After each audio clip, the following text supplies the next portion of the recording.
Good morning students. आज का हमारा टॉपिक है क्लास 7th का चैप्टर नंबर 2 हमारी पृथ्वी के अंदर। सबसे पहले ये देखते हैं कि हमारी पृथ्वी कैसी है। हमारी पृथ्वी एक गतिशील ग्रह है। इसके अंदर और बाहर निरंतर परिवर्तन होता रहता है।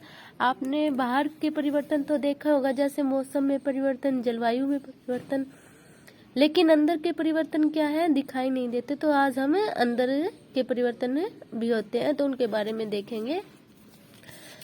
पृथ्वी का आंतरिक भाग, जो पृथ्वी का बिल्कुल अंदर का भाग होता है, उससे क्या कहते हैं हम? क्रोड कहते हैं।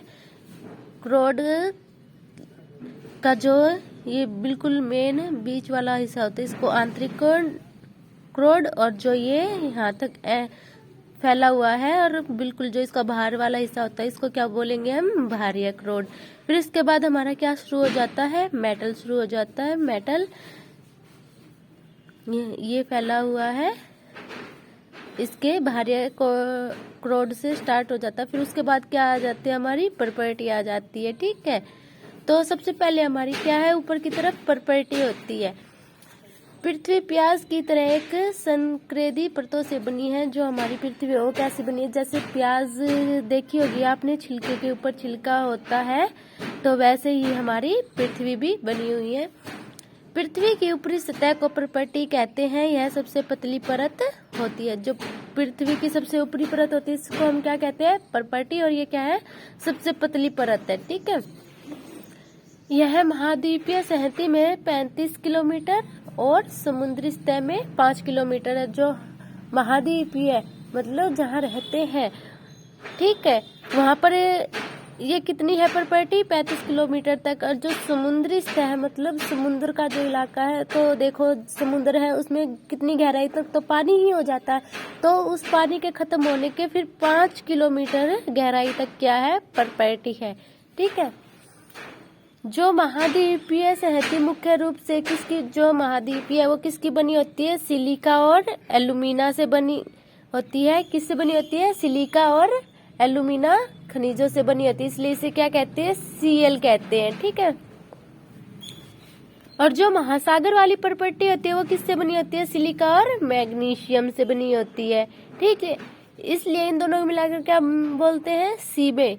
तो इसलिए इसे क्या कहा जाता है? सी में। जो महाद्वीपीय वाली है उसे हम कहेंगे Cl, और जो हमारी महासागर वाली प्रॉपर्टी है उसे क्या कहेंगे? सी में। ठीक है, ये तो था हमारी प्रॉपर्टी।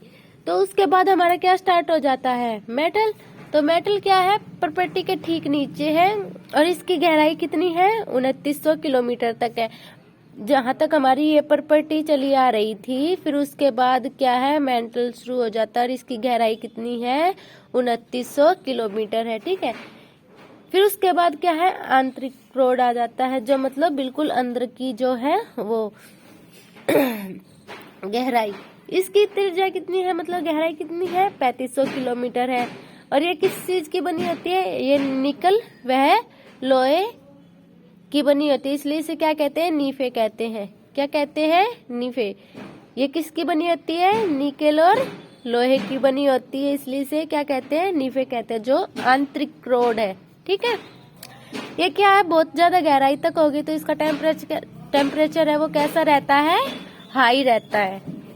ठीक है, विश्व की सबसे गहरी खान दक्षिण अफ्रीका में है। कितने किलोमीटर? 4 किलोमीटर। जो विश्व की सबसे गहरी खान है वो कहाँ है? दक्षिण अफ्रीका में। कितने किलोमीटर तक है? 4 किलोमीटर तक। जो इंजीनियर है उन्होंने तेल की खोज में खुदाई की है। कितने किलोमीटर तक? 6 किलोमीटर तक खुदाई कर चुके हैं अभी तक। ठीक है, पृथ्वी के अंदर तक पहुंचने के लिए तो समुद्र की सतह पर 6000 किलोमीटर गहराई तक खोदना होगा। अगर हमें पृथ्वी के बिल्कुल केंद्र में जाना है, पृथ्वी के बिल्कुल केंद्र में जाना, तो हमें जो हमारा समुद्री एरिया है वहां से खुदाई करेंगे तो कितनी खुदाई करनी पड़ेगी? 6000 किलोमीटर तक।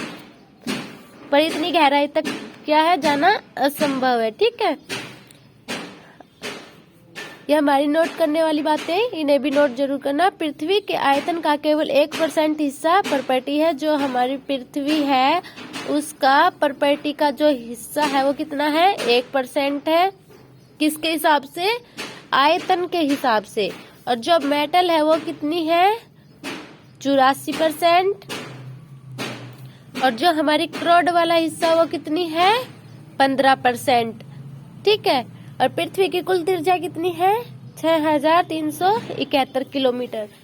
देखो हमारी जो क्रोड है वो ज्यादा है और मेटल है वो कम है, फिर भी क्या है? मेटल 84%। कैसे? जो ये मेटल है जो एरिया घेरे हुए है वो क्या है? वो ज्यादा हिस्सा कवर करे हुए, इसलिए क्या है? मेटल 84%। और जो हमारा क्रोड वाला हिस्सा वो थोड़ा कवर किए हुए, तो इसलिए क्या है? 15% है। ठीक है।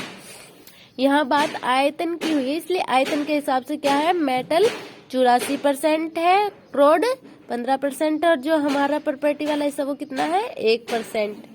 ठीक है।